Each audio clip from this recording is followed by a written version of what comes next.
Hi hello friends, എല്ലാ കൂട്ടുകാർക്കും advocate Anjali സീരിയലിനകത്ത് നല്ലൊരു എപ്പിസോഡിന്റെ റിവ്യൂയിലേക്ക് തന്നെ സ്വാഗതം കേട്ടോ. ചാനൽ ആദ്യമായിട്ടാണ് കാണുന്നതെന്നുണ്ടെങ്കിൽ ഒന്ന് സബ്സ്ക്രൈബ് ചെയ്ത് ലൈക്ക് ചെയ്ത് സപ്പോർട്ട് ചെയ്യണേ. അങ്ങനെ നമ്മുടെ ഹരി വക്കീലും അതുപോലെ തന്നെ അനുപമയും തമ്മിൽ സംസാരിച്ചുകൊണ്ടിരിക്കുകയാണ്. അനുപമ പറയേണ്ട ഭാഗ്യം നമ്മള് അങ്ങനത്തെ ഒരു ഐഡിയ എനിക്ക് ആ സമയത്ത് പറയാൻ തോന്നിയത്. അല്ലെങ്കിൽ നമുക്ക് നമ്മുടെ നേരെ എന്തെങ്കിലും വിശ്വാസക്കുറവ് തോന്നിയിരുന്നെങ്കിൽ നമ്മുടെ കാര്യം അതോടെ തീർന്നു എന്തൊക്കെയാ പറഞ്ഞുകൊണ്ടിരിക്കുന്നത്. രവി അവിടെയൊക്കെ വരുവാട്ടോ. അഭിനെ കാണുമ്പോൾ തന്നെ ഇവർ രണ്ടുപേരും ആകെ ഷോക്കായിട്ട് നിൽക്കുകയാണ്. പറയുന്നുണ്ട് അനുപമ എടുത്ത്, ആരുടെ വിശ്വാസത്തിന്റെ കാര്യം നീ പറയണത്? വിശ്വാസത്തിനെ കുറിച്ച് ക്ലാസ് എടുക്കുന്നത് നീയാണോ? എടോ ഹരിവക്കീലെ, സമയം ഇത്രയും പാതിരാത്രി ആയില്ലേ, തനിക്ക് പോവാനായില്ലേ എന്ന് ചോദിക്കണ. ഞാൻ പോവാൻ ഒരുങ്ങുമായിരുന്നു സർ. അല്ല അനുപമയുടെ എന്താ പറയുന്നുണ്ടായിരുന്നത്? അല്ല അബി എവിടേക്കാ ഈ ട്രോള് ബാഗൊക്കെ ആയിട്ട് എവിടെ പോകുക? ഞാൻ എവിടെയെങ്കിലും പോകുക വരെയെങ്കിലും നിന്നോട് പറയണോ? നിന്നോട് പറയണോന്ന്? നിന്നോട് പറഞ്ഞിട്ട് ഞാൻ എപ്പോഴും പോവാറുണ്ടോ എന്ന് ചോദിക്കുകയാണ്.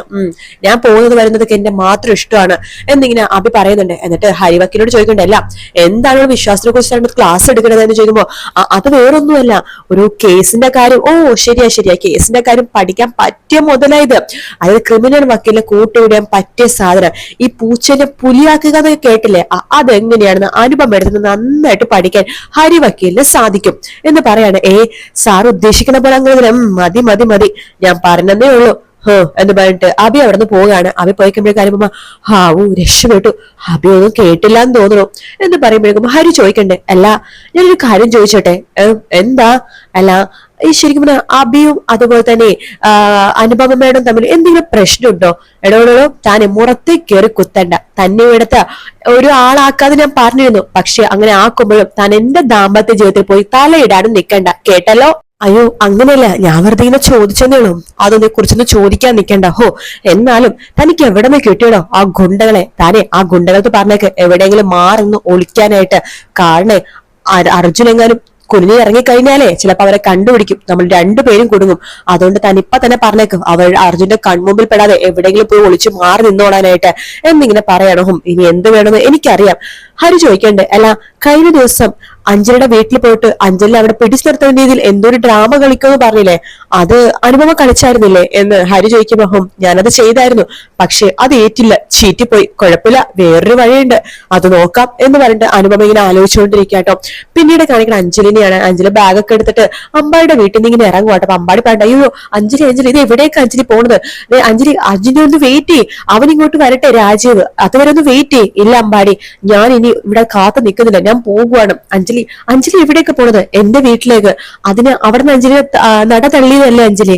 അതെനിക്കറിയാം, പക്ഷെ ഞാൻ ഈ ഒരു അവസ്ഥയിൽ പോയി കഴിഞ്ഞാൽ അവരെന്നെ രണ്ട് കൈ നീട്ടി സ്വീകരിക്കും, എനിക്കത് ഉറപ്പാ. അഞ്ജലി അവൻ ഫോണൊന്നും എടുത്തോട്ടെ, ഇത്ര നേരിട്ട് ഫോൺ എടുത്തില്ലല്ലോ.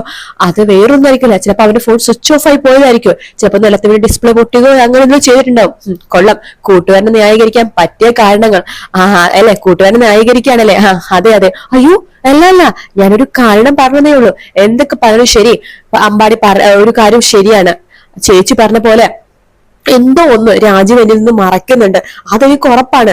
രാജീവ് എന്തോ പേരിൽ എന്നെ ചതിക്കുന്നുണ്ട്, അതെനിക്ക് ഉറപ്പാണ്. അയ്യോ അഞ്ജലി അങ്ങനെ ഒന്നുമില്ല, അവനൊന്നും വന്നോട്ടെ, അഞ്ജലി ഒന്ന് ക്ഷമയോടൊന്നും നിൽക്ക്. ഇല്ല, ഞാൻ ഇന്ന് നിൽക്കില്ല എന്ന് അഞ്ജലി പറഞ്ഞുകൊണ്ടിരിക്കുക തന്നെ അവിടേക്ക് അർജുൻ വരുവാട്ടോ. അർജുനെ കാണുമ്പോഴാണ് അമ്പാടിക്ക് സമാധാനമാവണത്. അർജുൻ വേഗം വണ്ടിയിൽ നിന്ന് പുറത്തേക്ക് ഇറങ്ങിട്ട്, അഞ്ജലി താനിത് എവിടേക്കാണ് പോണത് എന്ന് ചോദിക്കുമ്പോഴേക്കും അമ്പാടി പറയണ്ടേടാ, ഒന്നും പറയണ്ട, നിന്നെ എത്ര നേരമായി കാത്തിരിക്കണമെന്ന് അറിയാവോ? നിന്നെ കാണാതായിട്ട് അഞ്ജലി പോകാൻ ഒരുങ്ങായിരുന്നു. എവിടേക്ക്? അഞ്ജലിയുടെ വീട്ടിലേക്ക്. എടോ അതിനെ തന്നെ അവിടെ കേട്ടോ? എന്നീ ഈ അവസ്ഥയിലാണെങ്കിൽ ചിലപ്പോ ഒരു കേറ്റി എന്നൊക്കെ വരും. അല്ല രാജുവിന് എത്ര നേരം ഞങ്ങളിവിടെ കാത്തിരിക്കണത്? എടോ അത് പിന്നെ എനിക്ക് എന്ന് പറയുമ്പോഴേക്കും അമ്പാടി വേഗം അർജുന്റെ ചെവി പോയി പറഞ്ഞിടാ, കാര്യങ്ങളൊക്കെ കൈവിട്ട് പോയിടാ എന്നിങ്ങനെ പറയാണ്. എന്താണ് രഹസ്യം പറയണത്? ഓ എന്നെ പറ്റിക്കാളാണ്, അടുത്ത അടവ് പറയായിരിക്കും അല്ലെ? അല്ല, ഞാൻ ചുമ്മാ ഇവരോട് ഒരു മനസ്സിലായി എന്ന് അഞ്ജലി പറയണം. അർജുൻ പറയുന്നുണ്ട്, എടോ താൻ ഒന്ന് എനിക്കൊരു കുറച്ച് സാവകാശം താടോ. ഇനി എന്ത് സാവകാശം രാജുവിന് വേണ്ടത്? കുറെ നാളായി സാവകാശം എന്ന് പറയുന്നത്. ഇനി ഒരു സാവകാശം തരാൻ ഞാൻ തയ്യാറല്ല. രാജുവിന് രാജുവിന്റെ വീട്ടിലേക്ക് എന്നെ കൊണ്ടുപോകാം. എടോ അങ്ങനെ കൊണ്ടുപോകാൻ പറ്റുന്ന ഒരു അവസ്ഥയിലല്ലടോ. എടോ രാജുവിന്റെ വീട്ടിൽ ഞാൻ സംസാരിക്കാം, അവൻ ഞാൻ സംസാരിച്ച് ശരിയാക്കാം. രാജു ഞാൻ പറഞ്ഞത് കേക്ക്. എടോ ഞാൻ പറഞ്ഞില്ലേ, രാജുവിന് ഇപ്പൊ എന്നെ രാജുവിന്റെ വീട്ടിൽ കൊണ്ടുപോകാൻ പറ്റും, അല്ലെങ്കിൽ എന്റെ വീട്ടിലേക്ക് പോവാം.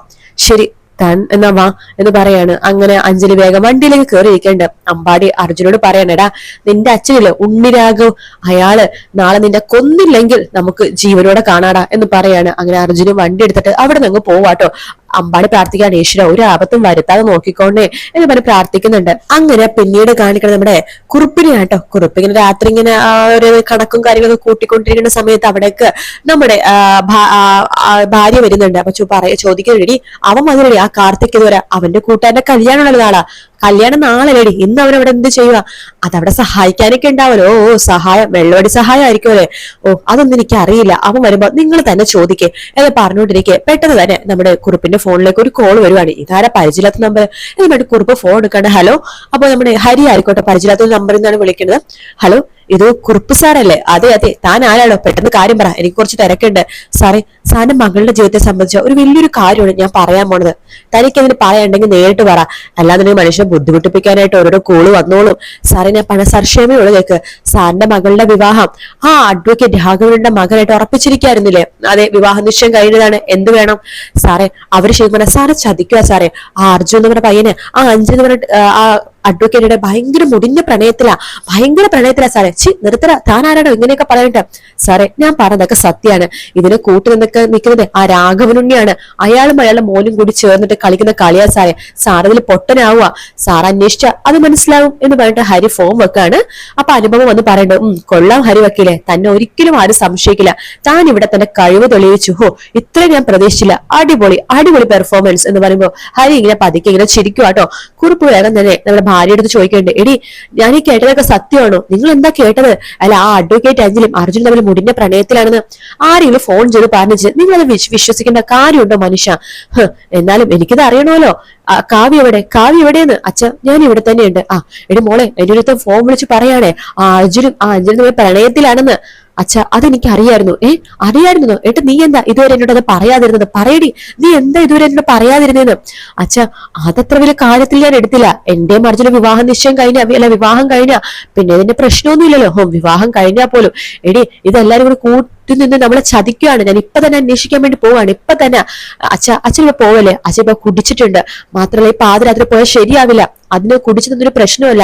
അച്ഛന്റെ വണ്ടി എവിടെയെങ്കിലും പോയി ആക്സിഡന്റ് ആയി അല്ലെങ്കിൽ വേറെ വണ്ടിയിൽ പോയി മുട്ടിക്കഴിഞ്ഞാൽ നാളത്തെ പത്രത്തിൽ അച്ഛന്റെ ഈ ജനപ്രതിനിധിയുടെ ആ ഒരു മുഖം ഫുള്ള് മാഞ്ഞു പോകും. അച്ഛൻ വെള്ളം അടിച്ച് വണ്ടി ഓടിച്ച് വേറെ ആളുടെ മെക്കെട്ട് കയറി വേറെ ആളുടെ വണ്ടി ഇടിച്ച് തകർത്തു എന്ന് പറഞ്ഞ വാർത്ത വന്നു കഴിഞ്ഞാൽ പിന്നെ അച്ഛന്റെ രാഷ്ട്രീയ ഭാവി അതോട് തീർന്നു. അതുകൊണ്ട് അച്ഛൻ ആലോചിച്ച് എന്താ അച്ഛേ എന്ന് പറയാണ്. അപ്പൊ സേതു പറയണ്ട്, മോളെ നീ വാ, നിന്റെ അച്ഛൻ എന്തെങ്കിലും ചെയ്യട്ടെ എന്ന് പറയാണ്. അങ്ങനെ കാവ്യ സേതു കൂടി മുകളിലേക്ക് പോവാണ്. കുറുപ്പ് അവിടെ തന്നെ വീണ്ടും വെള്ളം അടിച്ചോണ്ടിരിക്കുക കേട്ടോ. ശേഷം രാത്രി അർജുനും അഞ്ജലി യാത്ര ചെയ്തോണ്ടിരിക്കുക. ഒരു സ്ഥലത്തെത്തുമ്പോഴേക്ക് അർജുൻ വണ്ടി നിർത്താണ്. അഞ്ജലി ചോദിക്കണ്ടോ, എന്താ രാജു വണ്ടി നിർത്തിയത്? എടോ, എനിക്ക് തന്നോട് കുറച്ച് കാര്യങ്ങൾ പറയാനുണ്ട്, താണെന്ന് ഇറങ്ങിക്കേ. എന്താ രാജു, എന്താ പറയാനുള്ളത്? എന്നെ വീട്ടിലേക്ക് കൊണ്ടുപോകാൻ പറ്റില്ലെന്ന് ഒഴിച്ച് വേറെ എന്ത് വേണമെങ്കിലും പറഞ്ഞോ? എടോ, എനിക്ക് കുറച്ച് സാവകാശം വേണോ? താൻ വിചാരിക്കുന്ന പോലെ അല്ലേ എന്റെ വീട്ടിലെ കാര്യങ്ങൾ. ഞാൻ പറഞ്ഞല്ലോ രാജുവോട്. രാജു പറഞ്ഞ എന്തുവേണമെങ്കിലും കേൾക്കാം, പക്ഷെ ഇതെനിക്ക് കേൾക്കാൻ പറ്റില്ല രാജു. എടോ, ഞാൻ തന്നോടൊന്ന് പറഞ്ഞോട്ടെ. വേണ്ട, രാജുവിന്റെ വീട്ടിലേക്ക് എന്നെ കൊണ്ടുപോകാൻ പറ്റുമെങ്കിൽ ഇപ്പൊ പറ. അല്ലാന്നുണ്ടെങ്കിൽ നമ്മൾ ഇവിടെ പെരിയ ഈ നിമിഷം രാജുവിന്റെ വഴി, എനിക്ക് എന്റെ വഴി.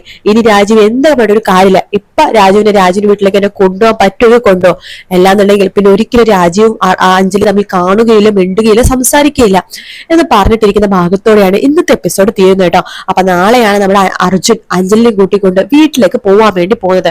അപ്പൊ അവിടെയാണ് ശരിക്കും പറഞ്ഞാൽ രാഘവനോട് നെട്ടിച്ച് കളഞ്ഞ് ഇവര് രണ്ടുപേരും സ്വീകരിക്കുന്ന ഭാഗം കേട്ടോ. അപ്പൊ നാളത്തെ എപ്പിസോഡിന് വേണ്ടി കാത്തിരിക്കാം ഫ്രണ്ട്സ്. അപ്പൊ ഇത് രാത്രി പ്രൊമോ ഇടുന്നതായിരിക്കും. എല്ലാവരും കണ്ട് സപ്പോർട്ട് ചെയ്യുക. മറ്റൊരു വീഡിയോ ആയിട്ട് വീണ്ടും കാണാം. Take care, bye bye.